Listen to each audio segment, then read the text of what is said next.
No hanging around by the Germans, whose air force from the Ruhr pounds the Lorraine, gaining a narrow advantage in the air superiority stakes. It's followed swiftly by an armoured invasion, which is far more decisive, destroying both French fortification and the army there. At long last, the US manages to increase its commitment to rearmament, but is it too late for them to play a significant part in the forthcoming conflict? The French, whose stability is now wavering after the loss of Lorraine, face an immediate assault on their capital. Their air force is cleared away by the Luftwaffe before German tanks make an easy conquest of Paris, gaining 2 cubes. The French have to roll for 2 further stability tests, but manage to survive the second of them and prevent complete collapse. They don't offer an armistice, perhaps sensing that their army and navy in the south offers them a way back into the war. The Russians, meanwhile, add an army into Belarus alongside their existing fortifications. Hitler is now going to try and force the collapse and surrender of France by taking Brittany, sends his tank unit in. There are no ground troops for the French, but they do have air support from Provence, which gives them superiority there. So 2 dice to 1 dice for the Germans. Well, it's a setback for the Germans, who are forced to retreat. The air superiority does enough to back up the few ground troops on the ground in France, and the tank unit retreats back to Paris. The French are still just about in the game. France interrupts now. It has to move quickly when it can, and it upgrades its fleet in Provence, turning it into a carrier fleet. I don't think that that's going to have a great deal of effect in its struggles against the Germans, but nonetheless it makes them a slightly stronger player in the Mediterranean. It's Japan's turn to interrupt now. They play their air upgrade to upgrade the air unit in Hokkaido into a strategic air force. I wonder if the Americans in the Pacific are starting to get slightly nervous about this build-up of Japanese forces. The first crisis of the year has come up. It's a fascist coup. Germany gets the chance to perform a diplomatic attempt against an ungarrisoned country of its choice. It selects Spain with its resource. 3 dice, needing a 5 or a 6 to take control of Spain, and by so doing remove Britain's special base in Gibraltar. It's a moment of drama. The Germans have rolled and all 3 die are below 5 or 6. The fascist coup in Spain, Franco's attempt, no doubt, to wrest control has failed. It gives the British a diplomatic opportunity to take control of the country themselves. It's a success for the British and their diplomats. Responding to the failed coup, the forces of democracy in Spain rise up and align with the British. The Soviets then have to take a home front test. They roll 2 dice and fail on both dice, so troublingly for them, their stability drops to wavering. Next up, the Italians interrupt with the use of their naval upgrade marker. Their fleet in Sicily now becomes a carrier fleet. An American flag is drawn next. They're going to use that for a political action, an attempt to play the Lend-Lease card, which would mean they no longer have to send a resource to Japan every production phase, and does allow them also to declare war on Japan. They roll 2 dice, matching their effectiveness, and fail on both. Forces at home clearly don't want to get involved in what they see as a European conflict. A German flag is drawn next, and Hitler is going to use it for a manoeuvre again to try and take over Brittany, and he hopes prompt the collapse of France. The tanks go in. The French again have no large-scale ground forces, but do have air superiority. It's a 2-to-1 die roll in favour of the Germans. We'll see what happens this time. The small-scale French ground troops are doing a sterling job, assisted by their air force, and gain another famous victory, forcing the German tanks to retreat once again to Paris. The French then regroup by sending some of their armed units from Provence into Brittany, which will make any future attempts by the Germans to invade Brittany much harder. There's a demonstration now of why it pays to be patient sometimes. The next chit drawn from the cup is a German air unit, which is built and deployed straight away to Paris. That could have made all the difference in the recent attempts to take Brittany, which have wasted time and flags for the Germans. Had they waited till they built the unit in the first place, they may well have had success much earlier. Nonetheless, the air unit is now in Paris, and the threat to Brittany remains severe. In the east, the Soviets continued to strengthen, building a army unit which is drawn from the cup and placing it in Romania. Germany may want to pay some attention to what is going on to the east. A American offensive chit and then a British flag are drawn from the cup, both placed into reserve. A Russian offensive is drawn next, and it prompts a dramatic intervention by Soviet tanks from Romania, supported by their air force from Ukraine, against Poland. The combination of air superiority and armoured superiority gives the Soviets a 3-to-1 dice advantage with a +1 augmentation.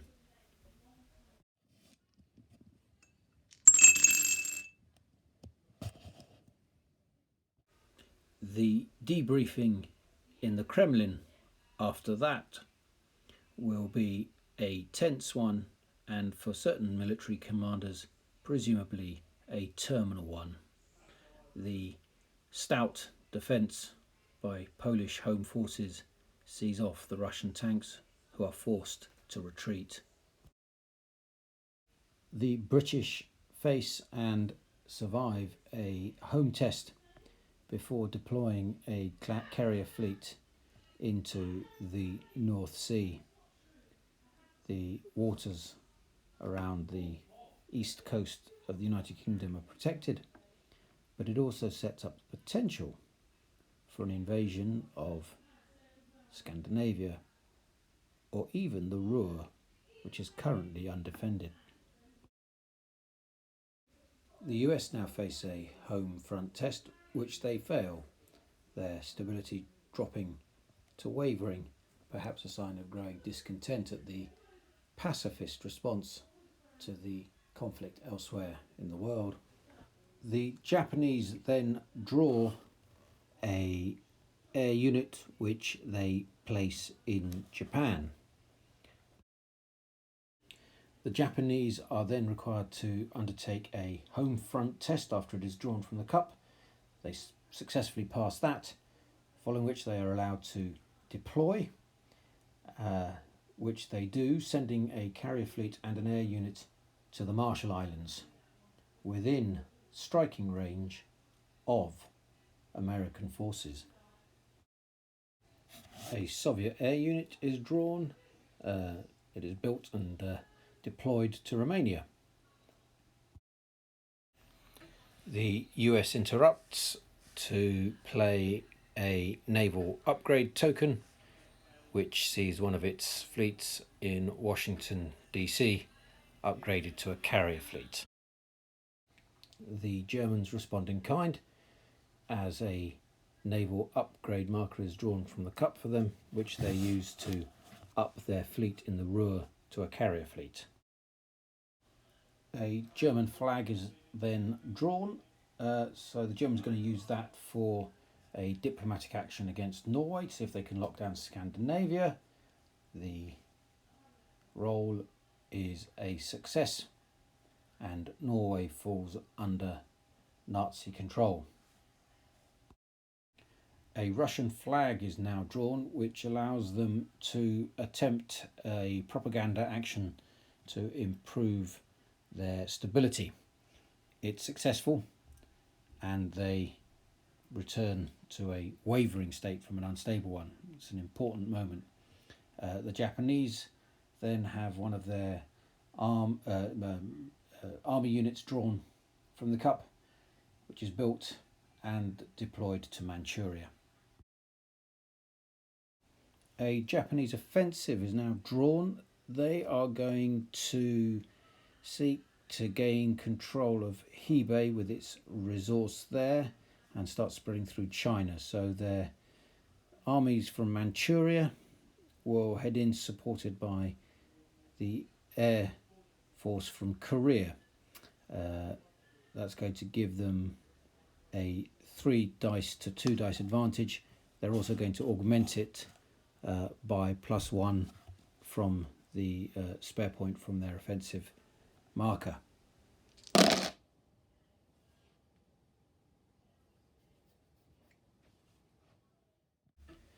It's the narrowest of victories, made possible only because of the augmentation, but it's sufficient to destroy the GMD army, which has nowhere to retreat.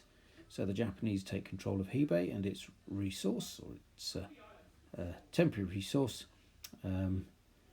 One of the Japanese armies remains in Hebei, the other withdraws back to Manchuria from where it came. Germany now faces a home front test to see whether it remains at wavering. It does, just.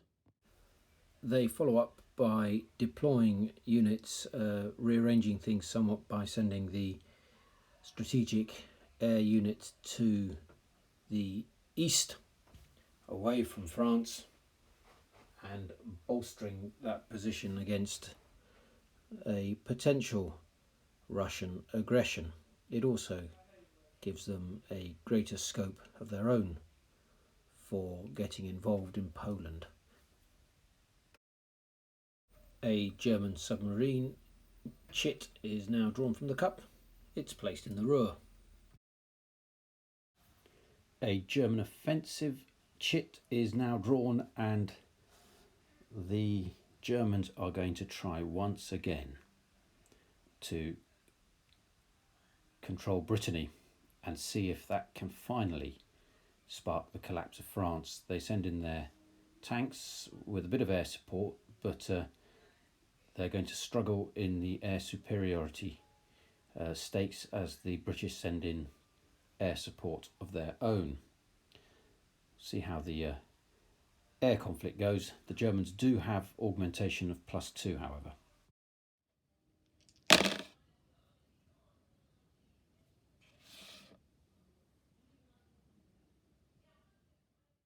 That is a complete catastrophe for the British and French.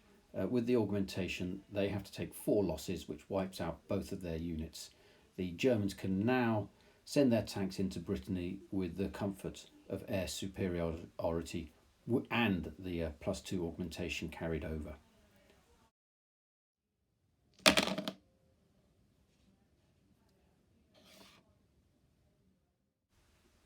The French army is comprehensively smashed to pieces. It represents a triumph for the Germans, who gain a flag, as well as control of Brittany.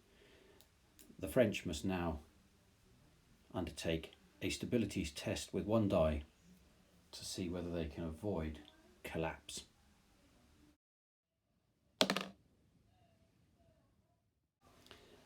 The die roll is a failed attempt and France surrenders. Provence, following a diplomatic opportunity roll, falls to the Germans as well. The British survive as the French allies a stability test at least. France's colonies become neutral countries. Things are looking very grim for the British, now on their own and having suffered a significant loss in the air conflict over the fight for Brittany. Their hope really is that the Soviets in the east can divert some of the German attention. A German offensive marker is now drawn, and they are going to use that as an opportunity to shift their armoured units across to Silesia with a clear intent now, one would think, to attack Poland. A Soviet offensive chit is now drawn, and they're not going to hang around waiting for the Germans to invade Poland. They're going to do it themselves, using the tank and army from Romania, backed up by air support from the Ukraine. That air superiority and armour superiority gives them a 3-to-1 dice roll with a +1 augmentation.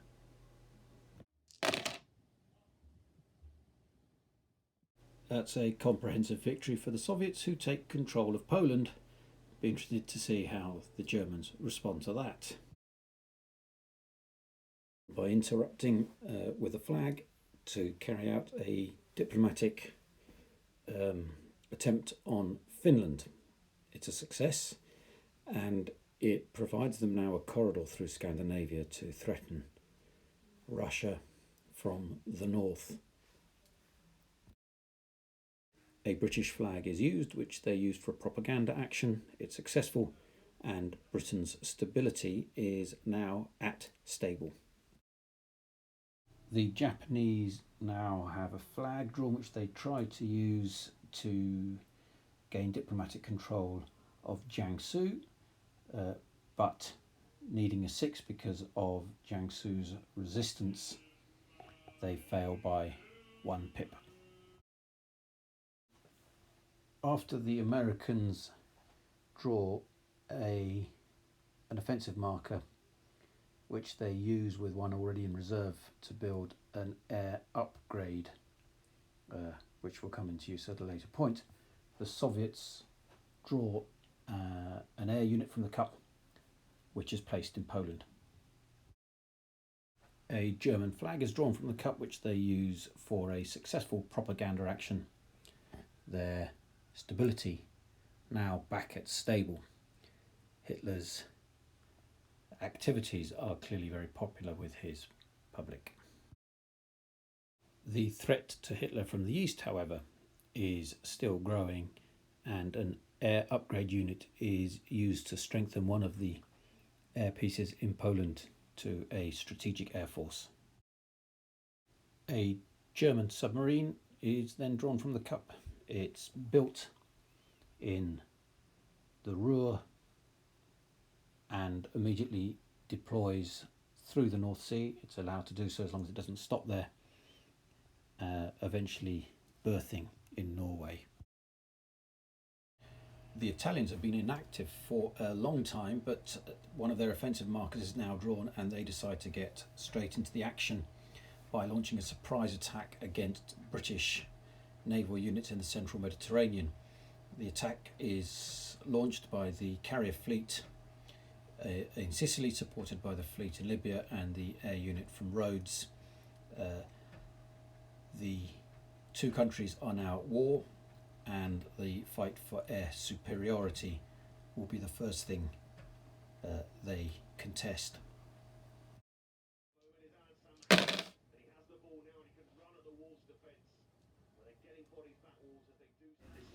The Italians' augmentation gives them a narrow victory, which forces the strategic unit, air unit of the British, to be reduced to a normal air unit, but no one will have air superiority in the coming naval conflict. The Italians, however, will have the advantage with the carrier fleet, so an extra dice for them in addition to the +1 augment.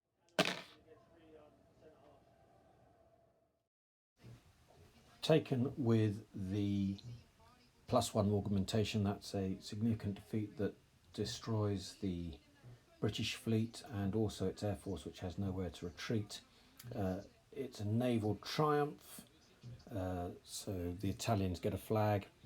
The British are forced to take a stability test, which they manage to pass.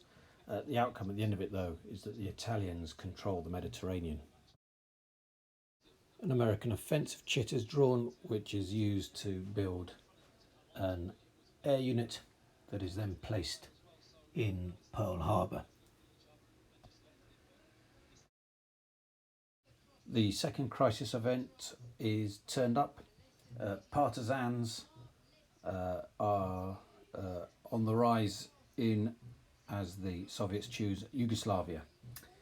The Italians have to pass an effectiveness check, but they don't, which means that their cube in Yugoslavia is removed. A UK air unit is drawn from the cup and placed straight away in London. A third crisis now appears. Again, partisans is the effect. The Soviets choose Finland this time, but the Germans just survive their effectiveness check to quell the uprising in Finland. With a flag to launch a diplomatic foray into Hungary, they're successful and take control of the country.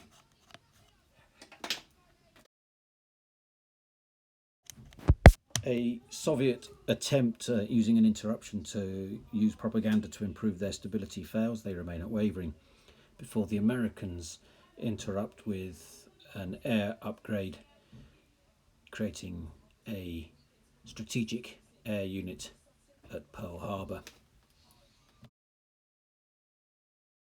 The Italians interrupt with a flag to carry out a manoeuvre in the central Mediterranean, capturing Malta and turning it into their own base. A British Army upgrade chit is drawn next. They use that to upgrade the army unit in Egypt into a tank unit, managing to trace a line of command or control rather from Egypt through South Africa and then up through the Atlantic Ocean. It's a small sign of progress in the Mediterranean, but they are a long way behind the Italians there.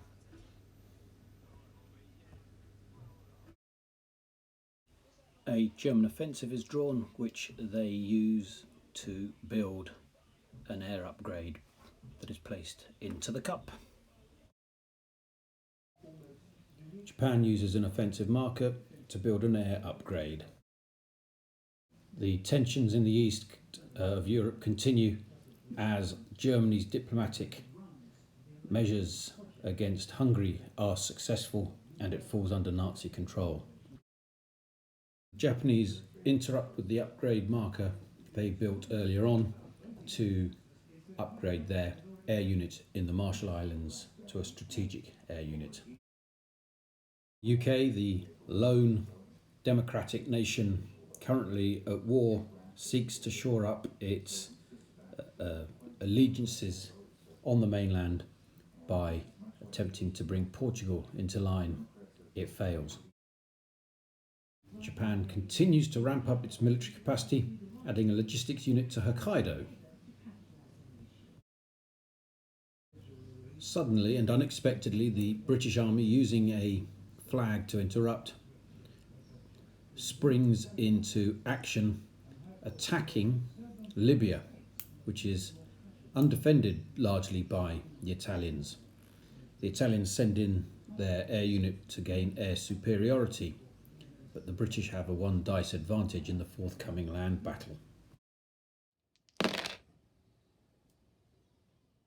It's a comprehensive result for the British, who clear the Italians from Libya and offer a moment of respite for the forces of democracy. But will it be enough?